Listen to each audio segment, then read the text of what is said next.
Good morning, good morning. STL Luzon update po tayo. 10:30 AM.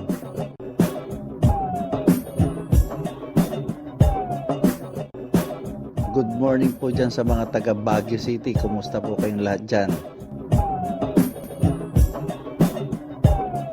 Ganon din sa mga taga Benguet. Sa probinsya ng Romblon, magandang umaga po. At ganon din sa Camarines Sur.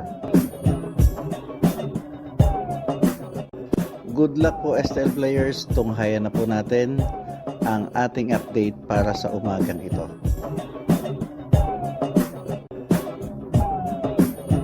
At mamaya po abangan nyo ang ating update mamayang second draw, ganap na alas 3 ng hapon. Para pa rin po sa mga lugar na nakikita natin sa ating screen.